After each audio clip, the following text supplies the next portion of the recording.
Вот вы в осадке много играли. А кто игру-то хоть сделал, знаете? Готов поспорить, вы имя главного разработчика не вспомните. А ведь он ради вас даже взорвался. Ну, сейчас сию оплошность исправлять будем. Выходим из родного убежища и топаем в ближайшую деревеньку. В ней находим Яна. Это друган Джесса Хеннига. Вот попал по блату в игру. Ну, кстати, он парень не глупый. Эйнштейна цитирует. Вы его спросите как-нибудь про апокалипсис. А в Джанктаун заходили? Гизма видели? Ну такой, большой, толстый. И воняет, наверное. Ну так вот, назвали его так, потому что у Тима Кейна в детстве был скунс с таким же именем. Большой, толстый. И вонял, наверное. Ты ходящий вдаль трейдер и работающий на Fargo Traders. Ну, тут даже гадать не надо. Названа компания в честь Брайана Фарго. Представляете, на Марипозе есть компьютер, в файлах которого упоминается Боярский, но, к сожалению, не наш.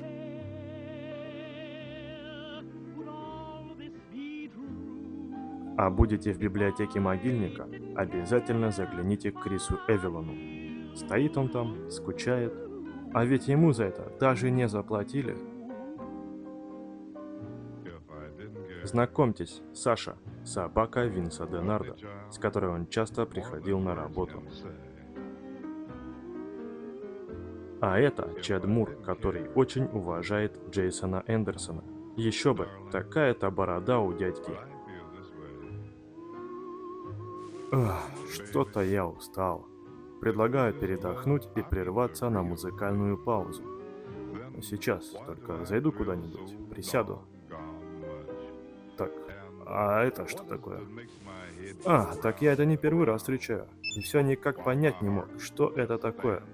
Оказывается, это Мейнард Джеймс Киннон из инструмента, а конкретно взято его изображение с арта для альбома «Подводное течение».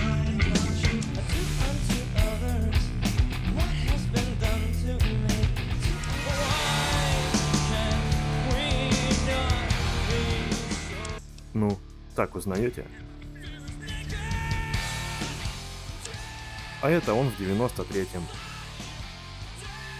Хорошо поет. Вон как Делароча отплясывает.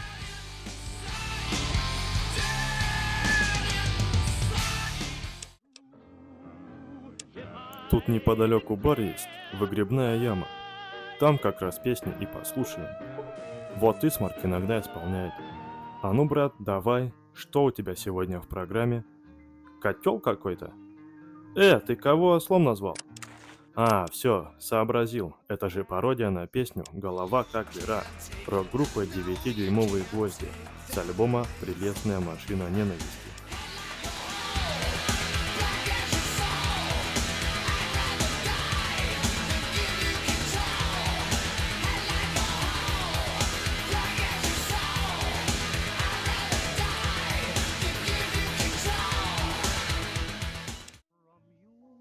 Но не единственный Джанктаун талантами полон.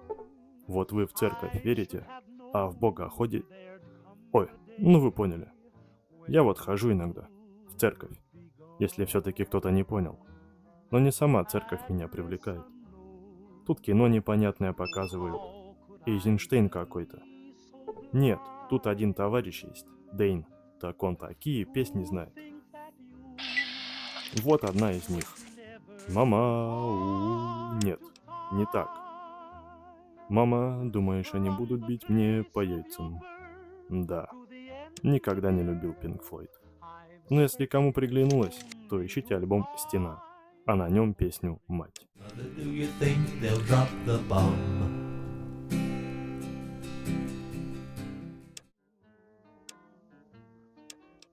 А это старинная американская песня «Тело Джона Брауна». Вот, кстати, сам Джон Браун. Спросите, кто такой Джон Браун?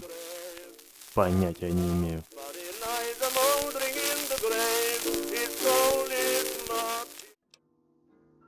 Ну, давай, Дэйн, спой-ка нам что-нибудь душевное напоследок.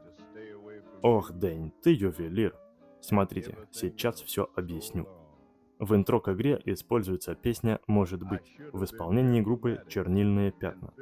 Но изначально планировалось вставить песню «Я не хочу повергнуть мир в огонь» от все тех же пятен. Но не смогли договориться с обладателями авторских прав. И использовать песню получилось только в третьей части серии. Позже в некотором виде она появлялась и в четвертой части, и в 76-й. А недавно появилась даже в сериале.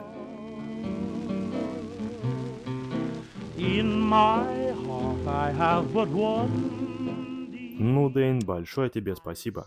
Помогаешь растянуть хронометраж видео.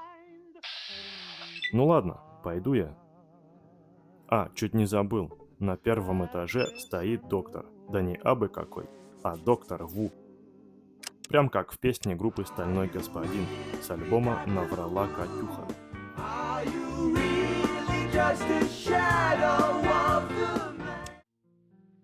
Пора и ушам дать отдохнуть.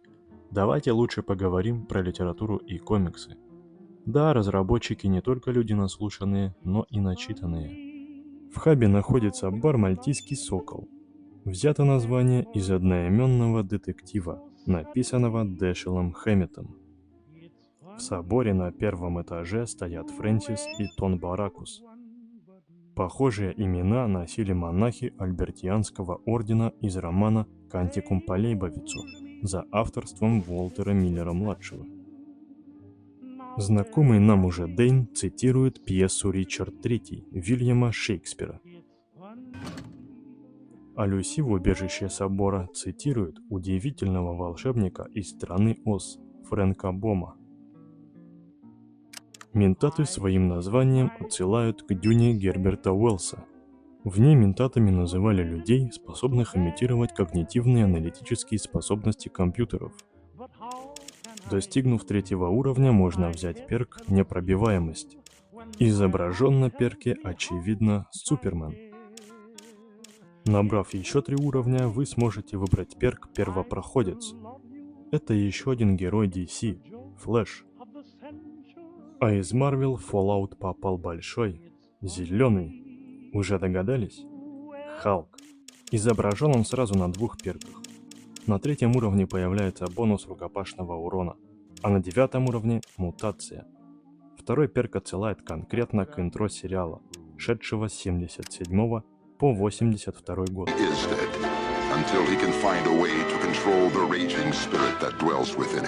Хотя нынешней молодежи Халк больше известен в таком виде. А кем ты себя представляешь из супергероев? Я представляю себя Халком. Ну-ка, покажи-ка. Как будто ты в PS? фильме. Ты же актер. Не, как будто ты в фильме покажи.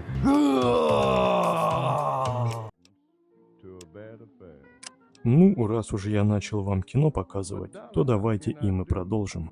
Умение натуралист подозрительно напоминает 2 героев анимационного сериала «Безумные мотивы», а именно Элмера Фада и Багза Банни.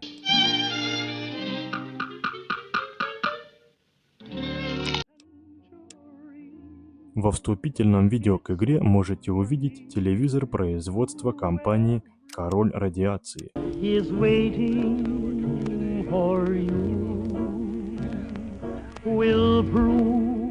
Так назывался телевизор из детства Гомера Симпсона.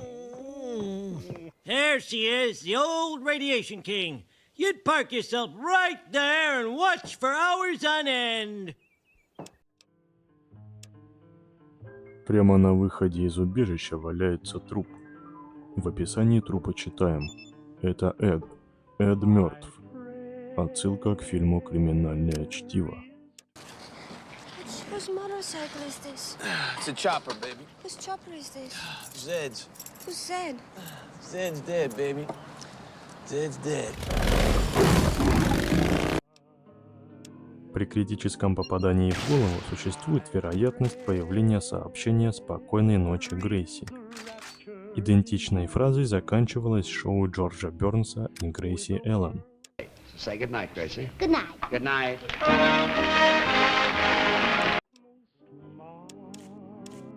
Перк «Бесшумный бег», который можно выбрать при достижении 6-го уровня, своим названием отсылает к научно-фантастическому фильму «Молчаливый бег».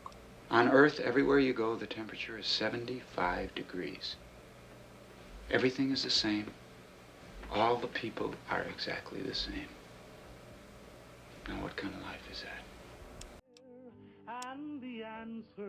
В игре есть целых две отсылки к Рэмбо. Нож, который называется Сталлоне, и изображение перка «Мастер выживания».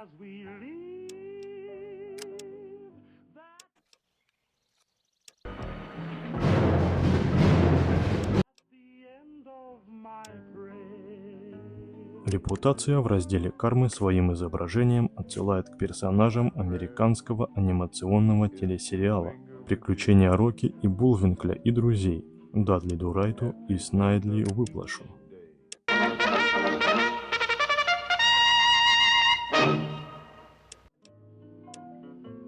А этот перк отсылает сразу к двум вещам. Изображением к Конану Варвару из одноименного фильма с Арнольдом Шварценеггером в главной роли. For us, there is no spring. Just the wind that smells fresh before the А storm. названием к телесериалу «Баффи. Истребительница вампиров».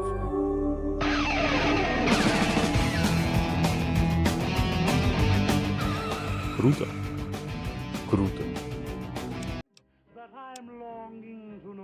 В Джанктауне к вам может привязаться псина, и пускай имя ее взято из фильма «Парень и ее пес», хотя в фильме главный герой называет собаку псиной всего один раз, Albert, simply say, I'm not kidding. Fine, dog meat. And stop calling me Albert. то именно образ пса и ее хозяина, про которого может рассказать стоящий рядом Фил, все это взято из фильма «Безумный Макс 2».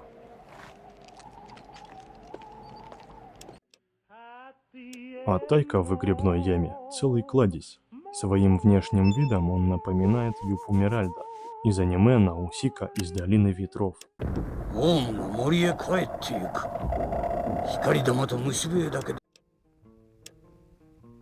А описывая выгребную яму, он цитирует Кеноби из «Звездных войн». Mos Eisley Spaceport. You will never find the more wretched hive of scum and villainy. Если вы спуститесь в подвал доктора в Джанктауне, то узнаете, что некоторых пациентов местный врач разделывает и отправляет в хаб. После этого в хабе, в разговоре с Игуаной Бобом, ему можно будет сказать, что его мясо делается из людей. Это отсылка на фильм «Зеленый Сойлент». You gotta tell him Silent Green is people! В местной полиции работает Кенни. Если его убить, то, я думаю, вы сами понимаете. Oh my God! They killed Kenny! You bastard! В награду за помощь Ирвин наградит вас пистолетом калибра 2.23. Оружие это находится в игре в единственном экземпляре и является отсылкой на фильм «Бегущий по лезвию» 1982 года.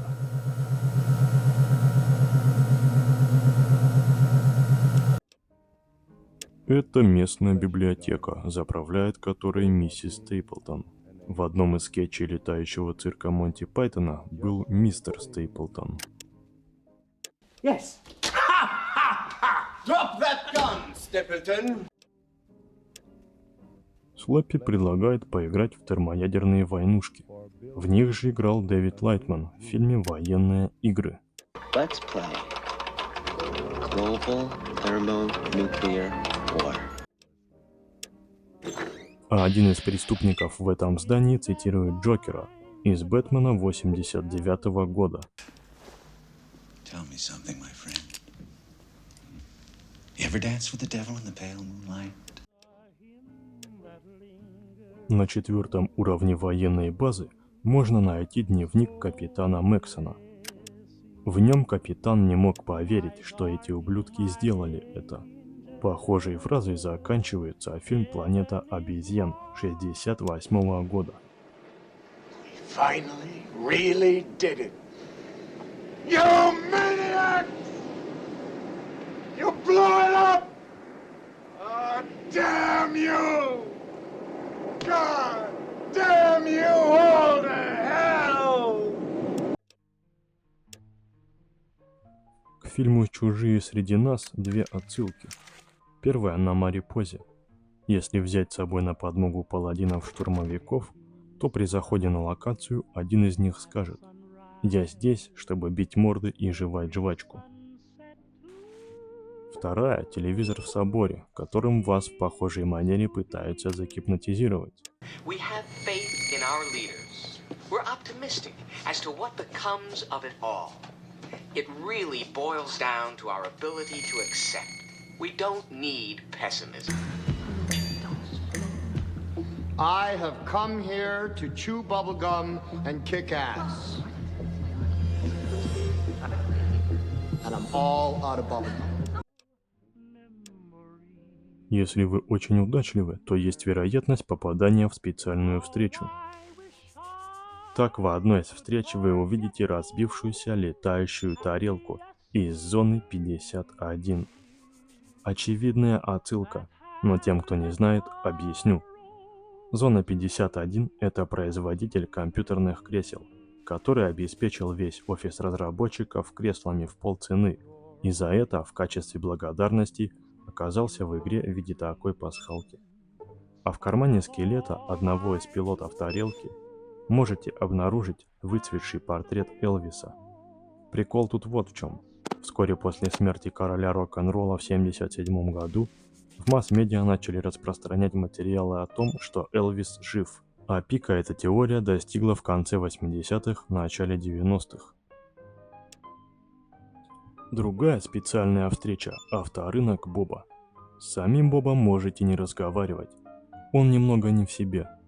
Но в здании позади него есть одна интересная находка – пневматическое ружье Red Ryder, которое существует и в реальной жизни, и существует довольно давно.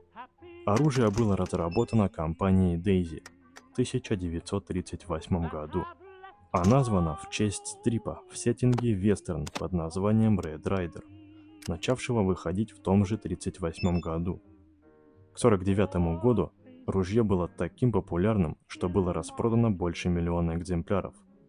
Но по-настоящему известным стало ружье после выхода фильма «Рождественская история», в котором главный герой мечтает о ружье и получает его в подарок на Рождество. Oh, it was beautiful. I could hardly wait to try it out. Следующая встреча самая редкая в игре, и наткнуться на нее не просто даже при максимальной удаче. А собственно встречаетесь в ней вы со стадом говорящих браминов. Добавил это мероприятие в игру Крис Тейлор, а вдохновил его на это Тим Кейн своим рассказом о том, как он любил пранковать своего друга в моде «Темные области». Коллега, есть что добавить?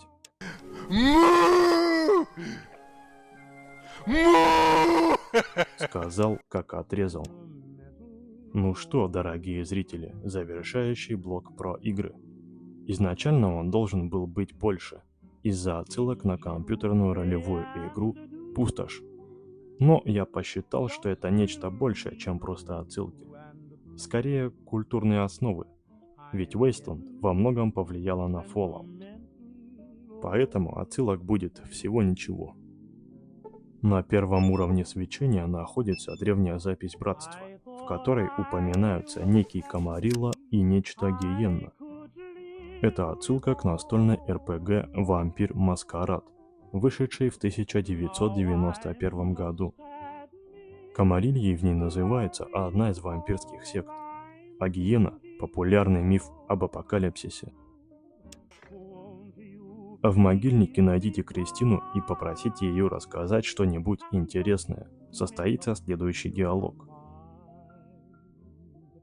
Эта же шутка была в другой игре Interplay, вышедшей на пару лет раньше – Stonekeep.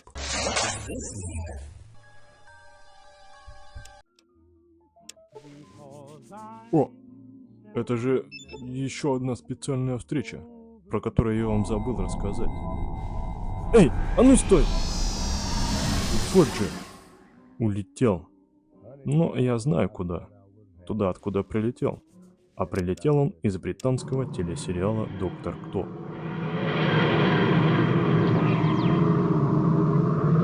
Ну и пускай себе летит. Так, а что это от него осталось? Какой-то аппарат непонятный. Так.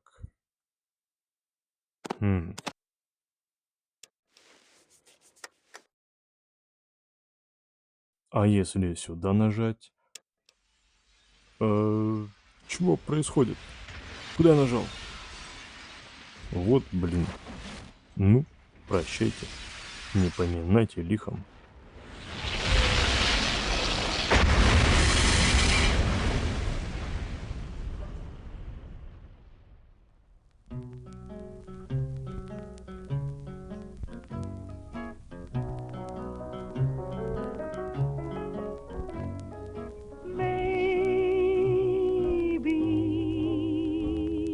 You'll think of me when you are all alone. Maybe the one who is waiting for you will prove untrue. Then what will you do? Maybe you'll sit and sigh, wishing that I were near. Then maybe you'll ask me to come back again, and maybe I'll say maybe.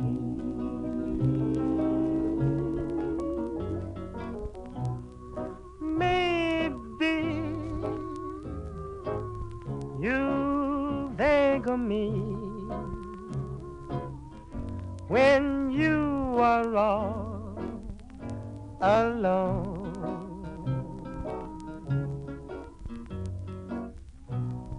Maybe the one who is waiting for you will prove untrue. Then what will I do? Maybe you'll sit inside, wishing that I were near. Then maybe you'll ask me to come back again.